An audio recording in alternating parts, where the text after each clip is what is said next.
Ősi kulturális alaptörvény, hogy a halottakat el kell temetni, és a sírokat mindenki számára láthatóvá kell tenni.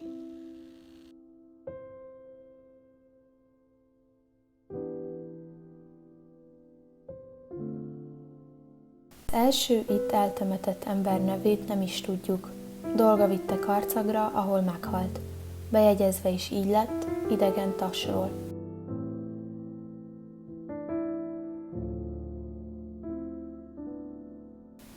A városi tanács a református többségű városban, a város északkeleti részén a katolikus temető mellett jelölte ki a zsidó temető helyét. Ahogyan bárhol a zsidó közösségekben, Karcagon is hatósági engedéllyel rendelkező önkéntes szentegylet intézte a halottak eltemetésével járó szertartásokat. Az egylet jegyzőkönyveiből 1944 után alig maradt néhány adat.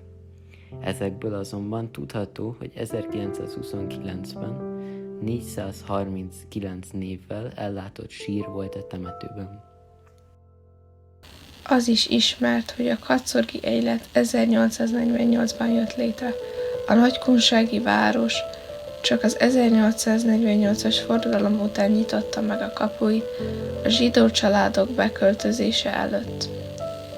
A tartózkodási engedélyt nagyobb számban csak 1857-ben adták ki. Ezeket a tényeket Herskó Mózes, karcagi tanító jegyezte le kéziratban fellelhető a karcagi temető leíró munkájában. Az ő tollából született meg a karcagi zsidó családok története is, amit Jeruzsálemben adtak ki 1977-ben. És ő a Karcagon született Herskó Ferenc, Avram Herskó Nobel-díjas izraeli biokémikus édesapja. Sük Salamontól tudjuk, hogy 1883-ban hoztak határozatot a temető bekerítéséről és a Tzadik Hadin ház építéséről. A kerítés csak részben maradt fenn, a Tzadik Hadin ház helyére az első világháború előtt újat építettek. Ekkora már létezett az új temető is a bővítésnek köszönhetően. Bár a zsidó temetőkben az a hagyomány, hogy a rabbik és az előjárók a temető első sorában kaptak helyet. Itt a régi és az új temető határán, a főbejárattal szemben, kicsit jobbra előre épült meg a Sük rabbi család sírjait befogadó épület, az Ohel. Sük Salamontól, aki 1868-tól volt karcagi rabbi, tudott, hogy ortodox gondolkodóként a mérsékelt reformok híve volt. Elszántan támogatta azt az elképzelést, hogy Karcagon a zsidó népiskolában világi tárgyakat is tanítsanak.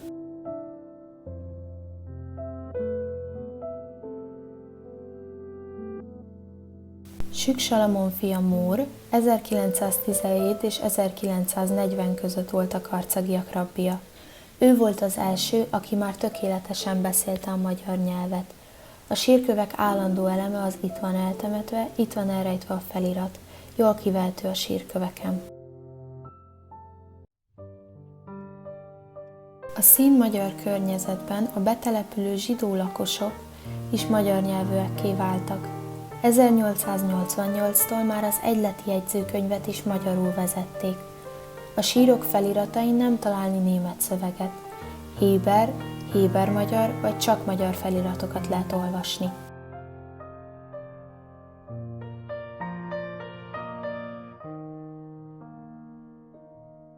Karcagon a temető névjegyzéke és a hozzátartozó helyrajz túlélte a történelem viharait.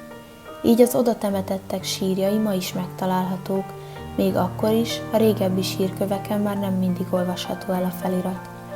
A legrégebbig olvasható sírkő 1862-ből található. A karcagi sírköveken kevés a díszítés. A leggyakoribb szimbólumaként a fűszfa mutatkozott. Gyakran a tragikus halál az idő előtt derékba tört karrier jelképe. Van egy pálmaág, ami az igaz jellemet jeleníti meg. Mózes két kőtáblája inkább a zsinagógák díszítő eleme, de a temetőkben is megtalálható. Ekkor magának a sírkőnek a formája utal a 10 parancsolatra. A kohaniták sírkövén a két áldókéz mutat származásukra. Az ujjak állása azért ilyen, mert úgy képzelik, hogy Isten a kohaniták áldást osztó ujjai közül tekintek le. A Dávid csillag a zsidó temetők egyik legelterjedtebb jelképe, itt is gyakran fordul elő. A karcagi temetőben a korai halált többször rózsacsokorral vagy virágfüzérrel jelenítik meg.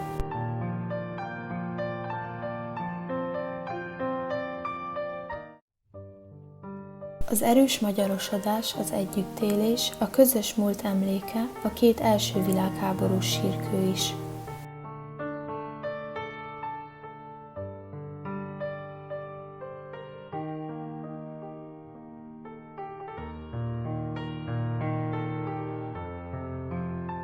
A karcagi zsidó közösség az első világháború előtt volt a legnépesebb. Ekkor 1000 fölött volt a zsidó lakosok száma. Mivel a mezőváros népességének negyede külterületen, tanyákon élt, a városban a zsidóság jelenléte számarányánál is nagyobb volt.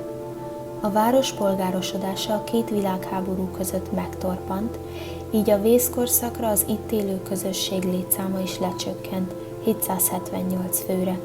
Közülük 446-an haltak mártírhalált. Emléküket a temetőben a mártír emlékoszlop őrzi.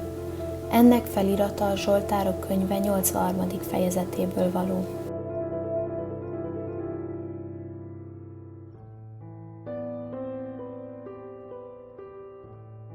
A visszatérők jelentős többsége nem maradt a városban.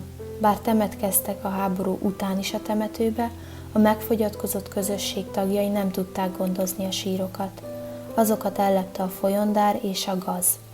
Először csak az 1980-as évek végén tették rendbe a temetőt. A 2000-es évek elején pedig törekvéssé lett, hogy a temető legyen folyamatosan karbantartott. Ez utóbbi munkálatoknak motorja Rosinger Oszkár, az akkori hitközségi vezető volt. Az eredmény nem maradt el, a temető látogatható. Ha a sírkövek nyomon követik a közösség sorsát, a gondozott temető kicsi, de élni akaró közösséget mutat a háttérben.